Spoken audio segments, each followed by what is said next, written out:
can I go from scoring 55 to 65 and above in my Pearson test of English? Hi, my name is Juliet and welcome back to my YouTube channel.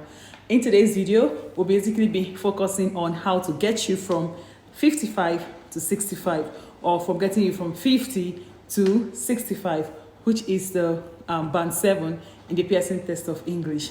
Now, what inspired this video is a student of mine who has been practicing on his own prior to this time. I had a session with him and he was able to go from those 50s, which he was getting while he was practicing on his own, to 65 after having classes with me. Yeah. Okay, so that's what engineered this video, or that's what prompted this video. In today's video, what have you been doing differently, or what have you been doing prior to this time that has been giving you the same scores? I know maybe some of us have been getting 60s and maybe we want to go to 79 and above, but we're finding it a bit difficult to go from that other score to the score that we desire. And this video, I'll be talking about the things you can do that can take you from 50s to 65. Okay, I'm not dwelling on from 70 something to 79 or to 90. I'm talking about going from 50s to 65 in the Pearson test of English in your next exam. So if you're not subscribed to my channel, please subscribe to my YouTube channel. If you're new here, subscribe and then click on the like button so this video can get to other people that will need to know what to do. Okay, so the first thing that you need to do is, like I have it all written down here. The first thing I wrote here is understand how the Pearson is scored. I think one of the biggest problem people have, especially when they're practicing on their own, is they don't understand how Pearson is scored.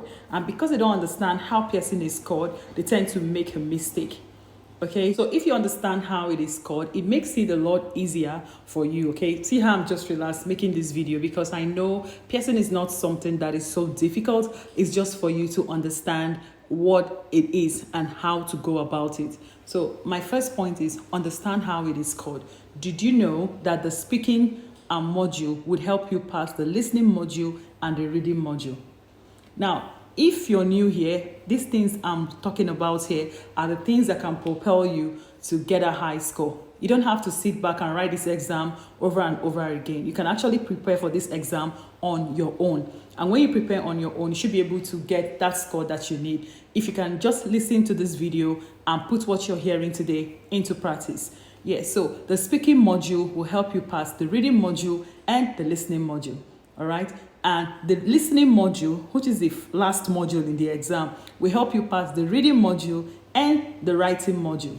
Now, when people say, oh, how can I pass writing? Do I have to memorize the templates? Do I have to have a written template already? That's not bad, but passing the writing is not dependent on how well you do in the essay, especially if you're looking for 65. Yeah. You can actually take me on this word I have said today, because the writing will depend heavily on listening module. It also depends on reading module, but understand what I've just said. It will depend heavily on the listening module, because there's a task in the listening module that can contribute over 40 marks to your writing. So for the writing module, do not spend too much time trying to memorize templates, especially for the right essay. The right essay will only give you 15 marks. Meanwhile, in the listening, the last task in the listening can give you over 40 marks for your writing. So why would you spend all the time you have trying to memorize essay writing? Now, the PTE is different from the IELTS in the sense that the IELTS is so focused on the individual modules bringing their own score. But the PTE, the individual modules are integrated to the other modules. Example, for you to pass the reading, you have to start doing well from the speaking. The writing is highly dependent on the listening and the reading. Okay, but the speaking in the PTE doesn't depend on any other module or any other task. So the speaking to me is the most important module in the PTE. So what I'm trying to say is that you have to understand how the PTE is scored, because this is one of the things that can really help you get a high score. It's going to help you to stay focused on the most important task instead of you to be beating around the bush, or instead of you to be busy doing nothing or focusing on those tasks that are not really important, like the multiple choice questions. You know, sometimes people say they didn't do well in the reading because they flopped in the multiple choice questions. So if you understand how PTE is scored, you will not actually waste time in tasks like select missing word, highlight correct summary, multiple choice questions, because you know, or you will know, that those tasks don't really contribute a lot of scores for you to get the score that you need. Remember, I'm making a video from how you can go from 50s to 65. Okay, if you want to go from 70s or 60s to 79 and above, that video will come by request if that's what you want me to do. Okay, so understand how the PTE is scored, because that is key to how you can perform better in the exam. Now, point number 2 is time management. Did you know that from the speaking to the writing, the computer kind of manages your time for you? But once you get to the reading and the listening, time management will be done solely by you. So let me rephrase what I have said. It means that the time for you to finish the reading and the listening will be managed by you. The time to do each task in the reading and the listening module will really depend on you. That means that if you want to spend, let's say for example, the reading module has between 29 to 31 minutes for you to finish all the tasks in the reading module. Now, if you want to spend like 20 minutes trying to sort out the answers for reading and writing, fill in the blanks, because that looks like the most challenging task there, or let's say the reorder paragraph, because people spend heaps of time trying to reorder the paragraphs. If you want to spend 15 minutes on each of those tasks, or 15 minutes trying to unravel the answers or the mystery behind the reorder paragraph, before you know that your time will be up. Okay, so you have to intentionally tell yourself, for the reading and writing, fill in the blanks, I'm not going to spend more than 2 minutes 5 seconds for each of the question. So time management is very important. Now, sometimes people tell me that they don't finish up the exam, that they will still be trying to figure out the answers in the listening module, and then they will see ended, or time up, you know. So what I'll just try to say is time management is important, especially when it comes to the PTE listening and the PTE reading. Now, the PTE reading will come before the PTE listening.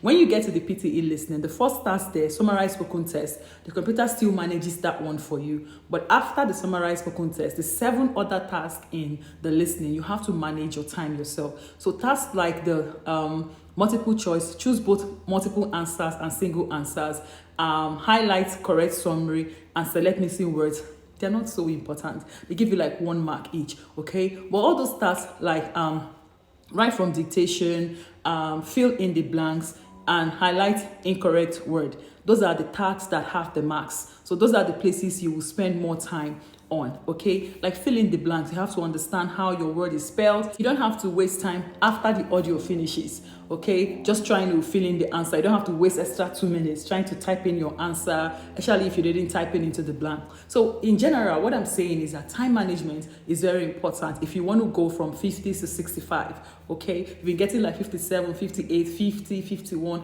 and you want to get to 65 and get nothing less than 65 across the 4 modules, then time management is important. Now, the third thing I'll be talking about, which is very important, is use the help of a tutor. I know somebody will say, oh, is it because you're a tutor? Someone sitting elsewhere will say, oh, I studied for the PTE myself and I passed. I want you to understand that everyone is not the same. Okay, because John studied for the PTE himself and passed. For you, Desiree, you might not be able to study for the PTE on your own. You might need external help. So what I would say is use the help of a tutor.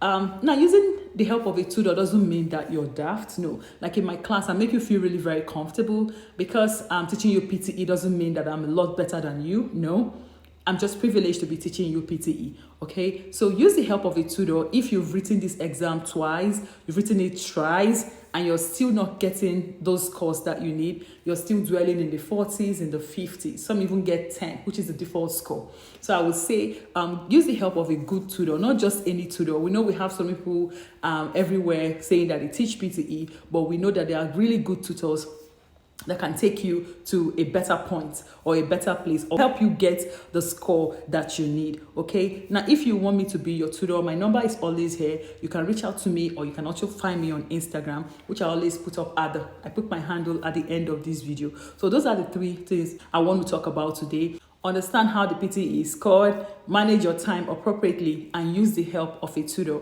Because if you do, take me on this word, like I've said it twice in this video, you find out that there will be a shift from where you used to be to where you want to be. And that, I mean, it saves you money. It also saves you time when you do these things I've listed here. Now, if you're new to my channel, remember to subscribe. Remember to give me a thumbs up, because this takes my video to more people that need to see my content. And you can follow me on Instagram at English_prep class, and find me on Facebook at English Prep Class. I try to post tips that can help you pass your Pearson test of English. Remember to hit the subscribe button, and I'll see you in my next video. Bye.